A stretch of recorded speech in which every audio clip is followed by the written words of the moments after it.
the inflammation in your body and when you need to see a medical professional. Thank you so much. As always, good to see you. Thank you. So inflammation, like I said, is a form of healing in some cases, which sounds kind of counterintuitive to the average person. But what are some of the most common causes of inflammation? So you're absolutely right. Injury. So inflammation is great. It's our body's acute response to injury. It brings all of the mechanisms of our body that we need for healing and for recovery. But the problem is when we have chronic inflammation. That's acute inflammation. Our body is working the way it should work. But then chronic inflammation, when our body recognizes a damage process and begins to bring all of this fighting mechanism to bear on it when actually we are not injured. And what is the response to our body to all of this inflammation? And so when you say chronic, does that mean when, you know, any anti-inflammatory medication doesn't seem to be working anymore, or when it lasts X amount of time? Like, when would you know when to seek professional help?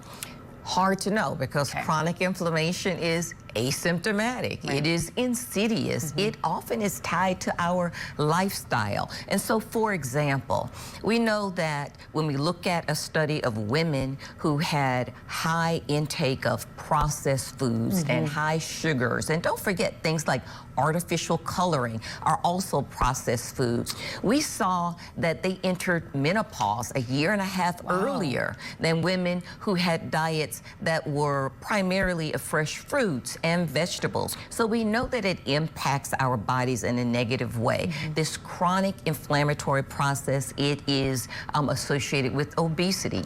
It is associated with visceral fat, that fat that you can put on around the midsection, especially at midlife.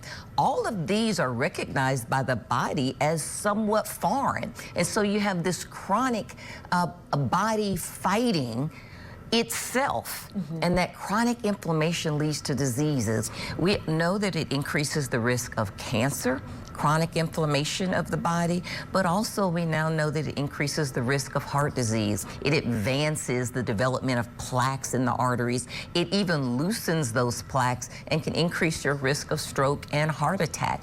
So living in a chronic inflammatory state, including arthritis and these types of rheumatologic diseases as well.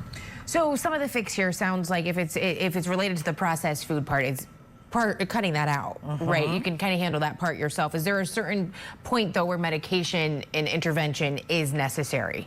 You know, when we look at it, we really have got to start to think about prevention and not intervention. Now, there have been studies as well that took a look at, for instance, lowering the Canto study, lowering your cholesterol level, and lowering your cholesterol level or lowering the inflammation in your body, which decreases your risk of heart disease more. Turns out, addressing inflammation in your body decreased your risk of heart disease more than actually lowering your cholesterol with medication. Interesting. So it's really not as simple, because processed foods are all around us. We have donuts and all this stuff on the screen. We have it everywhere. And things that we don't think about, artificial sweeteners that we add to our coffees, and things, as I've mentioned, like artificial coloring and food colorings and things that are automatically, and texturizers that are automatically added to our foods, especially packaged foods, even when you're eating in a quote-unquote healthy manner. It's important to really read these labels. Man, why is everything so good, so bad? That's right. But you know what? We've got to start thinking about retraining our taste buds. And, you know, maybe our ancestors kind of had it right. Farming, living off the land. Unfortunately, they didn't have access to modern medicine. So here we are in this conundrum in maybe a land of plenty, and we may just be overdoing it just a bit. We need to pull back a bit to our ancestors and think about fresh foods, because guess what?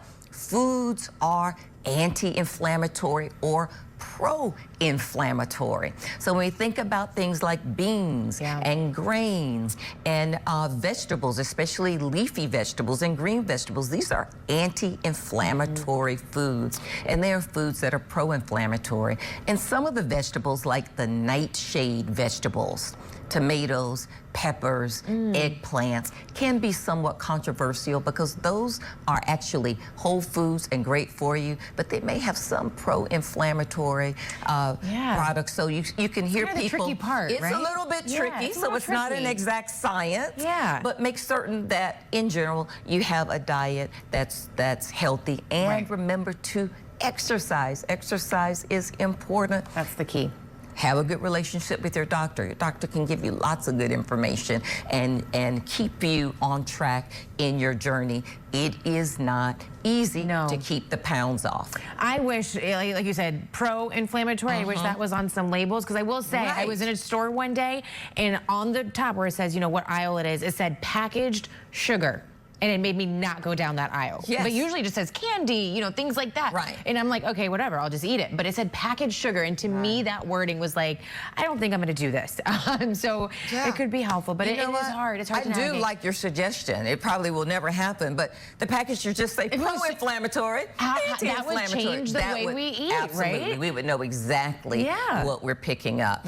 But now you have to read the labels, and we know, especially artificial sweeteners, not only are pro-inflammatory, but they also can increase your risk of heart disease and cancer. So we've got to begin to think about what we're putting into our bodies as a health food. People use it as a health supplement to cut down on calories, to decrease obesity, to fight inflammation, and then you have the other side of it, where actually this product may be contributing to it. Let me take a step back and have a talk with my ancestors.